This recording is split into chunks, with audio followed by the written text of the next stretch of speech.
ఎట్లా దాన్ని ఎట్లా అర్థం చేసుకోవాలి మనం? అసలు అట్లా అట్లా మాట్లాడతాడు ఆయన. అందుకోసం ఏమంటాడు అంటే నాకు టికెట్ వస్తుందో రాదో ప్రయత్నం అయితే చేస్తున్నా 100%.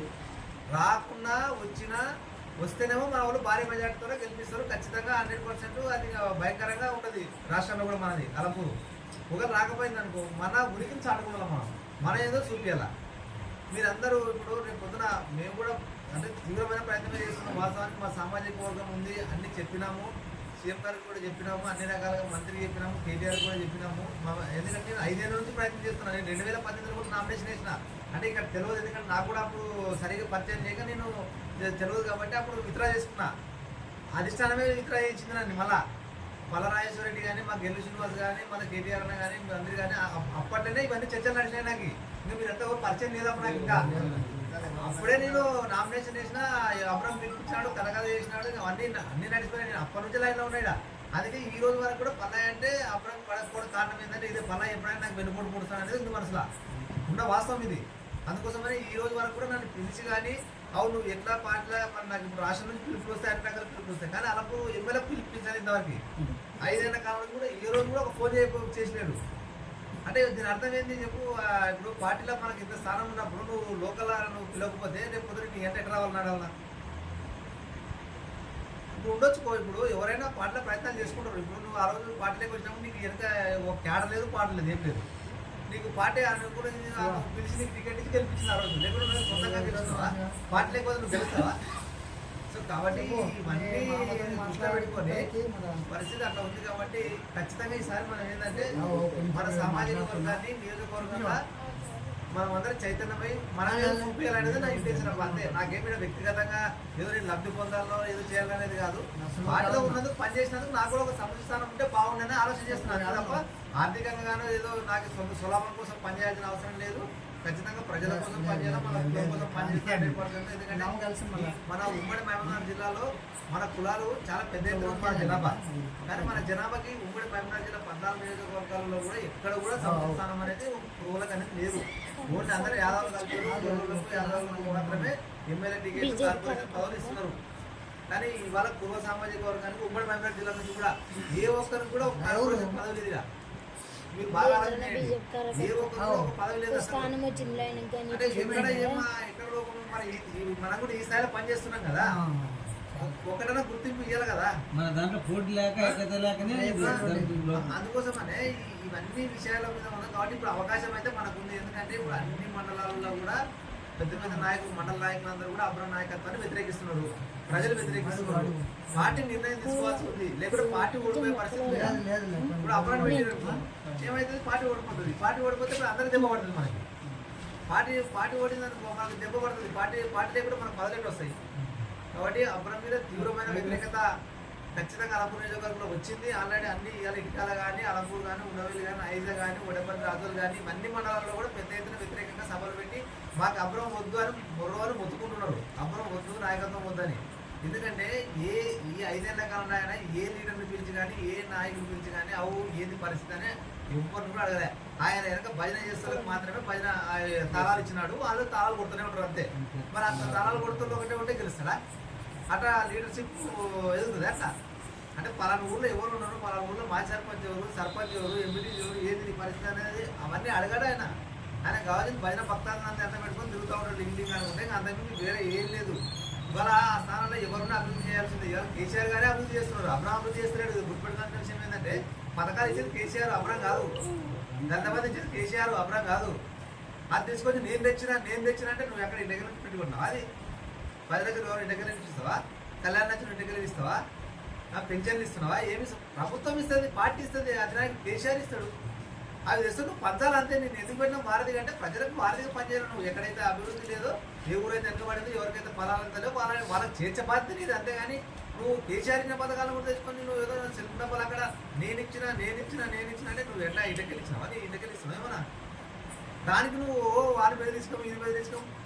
రాజమౌళి నువ్వు ఆ వర్గం కదా, నీకు దళితమంది లేదు, నువ్వు ఈ వర్గం కదా, గృహలక్ష్యం లేదు, నువ్వు ఆ వర్గం కదా, పెన్షన్ లేదు, నీకు పనులు లేవు, రోడ్డు పనులు లేవు, సీసీ రోడ్లు లేవు. ఇవన్నీ కథలు అన్నీ. అంటే ఏదో ఆయన సొంతంగా తెచ్చుకున్నదట, పరిస్థితి తెచ్చిచ్చేదట చేస్తున్నాడు అనమాట. కాబట్టి ఇప్పుడు మన వాదనేమి మనం లైన్లో ఉంటాము అని మన వాళ్ళకి చెప్పుకోవాలి. బలపరిచేది చెప్పుకోవడం. కొల్లాపూర్లో ఒకసారి ఇట్లనే జూపల్లి కృష్ణారావు గారు ఏం మీ మాదాస్పుర సంఘం లేదు మీ కుర్రోళ్ళకి గ్యాస్ అడ్వర్టైజ్ మీకు ఎస్సీ ఎందుకు మీరు మీకు ఆర్థికంగా ఉన్న వాళ్ళని కేర్లెస్ చేసి మాట్లాడుతున్నారు పోయిన వాళ్ళు తిట్టుకుంటా వాళ్ళని అమ్మది ఓడగొట్టి ఈ రోజు వరకు ఏం లేదు పదవి లేదు ఏం లేదు బేకార్గా అయినాడు ఓడగొట్టింది కదా కృష్ణారావు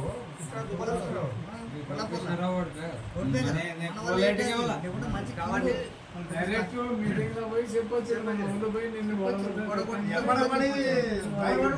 తిరిగి ప్రచారం చేసి ఇప్పుడు ఒకటే మీరంతా కూడా మనం కూడా పల్లెకి రాకపోయి గెలవకుండా అవసరం ఓడగొట్టాలి చేయాలి పలానా కురువల వల్లనే ఓడిపోయింది అనేది వస్తే మాత్రం అప్పుడు మనకి ఎవరు కాదు ఎక్కడ గుర్తింపు కాదు మళ్ళీ ఉమ్మడి జిల్లా అందరూ భయపడతారు. మన కులం గురించి ప్రస్తావన చేస్తలేరు ఇది ఆశ్చర్యం ఉంది.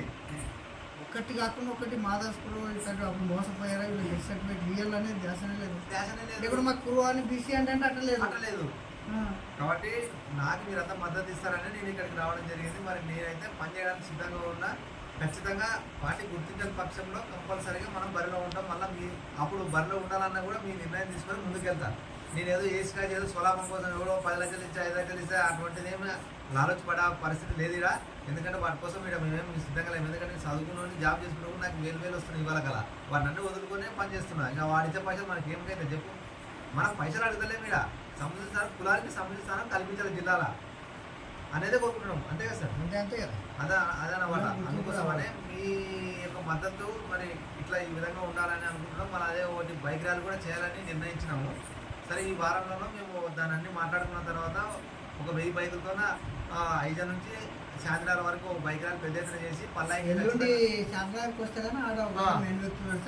మాట్లాడి పల్లయ్య భార్య ఖచ్చితంగా టికెట్ ఇవ్వాలా, మొత్తము బీఫామ్ ఇవ్వాలా, మొత్తము మా కులమంతా సపోర్ట్ చేస్తాను ఒక పెద్ద ఎత్తున ర్యాలీ చేసినాం అనుకో. దాని మెసేజ్ ఏందో అప్పుడు దాని కథ ఏందో దాని వ్యవస్థ ఏందో మనకు బయటకు వస్తుంది. అప్పుడు మనది కూడా మనదేందో ఉనికిని కాపాడుకున్నట్టు అయితేనే వ్యతిరేకం కాదు టికెట్ కావాలనేది మనం ఇప్పుడు ఎవరికి వ్యతిరేకం కాదు. మనం పార్టీ ఓడిపోతుంది తప్ప పార్టీ వేరే వాళ్ళకి గెలుస్తుంది పల్లయ్యకి గెలుస్తానే అంటున్నాము. మాకు ఏంటంటాం అంతే.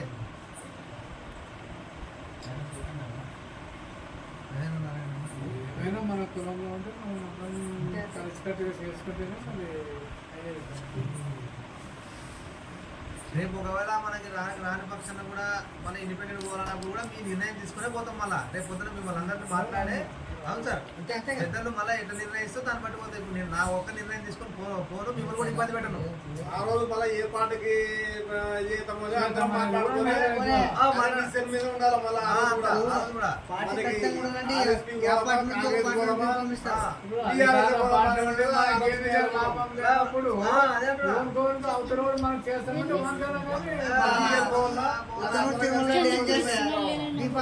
అబ్రామ్ ఏం చేసా మా కృష్ణరాజు రెడ్డి పోతుమాసం రెడ్డి వీళ్ళకి ఇచ్చేసా. తిరుమల రెడ్డి ఏం చేసా ఫార్వర్డ్ బ్లాక్ పోయి సింహం గుర్తు తెచ్చుకొని ఆ మంచి గెలిపించుకుని పొద్దున ఇది కూడా జరిగేది. బీఫామ్ కూడా ఏర్పాటు ఎవరో మనం కూడా ప్రాపగండ చేయాలా. మనకు రాకుంటే మాత్రం ఖచ్చితంగా ఓడగొట్టే ప్రయత్నం చేస్తేనే అప్పుడు మనం తెలుస్తుంది మన వెయిటేజ్ ఏందనేది. మండలికి అధిష్టానం దిగొచ్చి చర్చలు పెడుతుంది. అప్పుడే ఆ చర్చల్లో మనం ఏం చేస్తామని ఆలోచించేద్దాం. అప్పుడు కథ అంతే. పార్టీ ఏం వదులుకోదు అంత ఇది ఓడిపోతుంది అంటే అధిష్టానం దిగి వస్తుంది మాట్లాడి కంపల్సరీ మన పెద్ద మనుషులతో అంతతో చర్చ పెట్టి ఏం చేద్దామని నిర్ణయించుకుంటాం. అధిష్టానం నాకు పిలిచినప్పుడు కూడా మిమ్మల్ని పెద్ద మంది కూడా తోలుకపోతే ముఖ్యులందరూ కూడా తోలుకపోతేనే మీరంతా వాయిస్ వినిపిస్తారా? ఇప్పుడు నేను ఒక్కరు పోయి మాట్లాడుకొని వచ్చేది ఏముంటుంది. పిలిపించచ్చు రేపు పొద్దున అధిష్టానం మాట్లాడి ఎవరు పిలిపించినా చంద్రబాబు మాట్లాడదాం. మాకు ఇంత ప్రాధాన్యత ఇవ్వండి. మాకు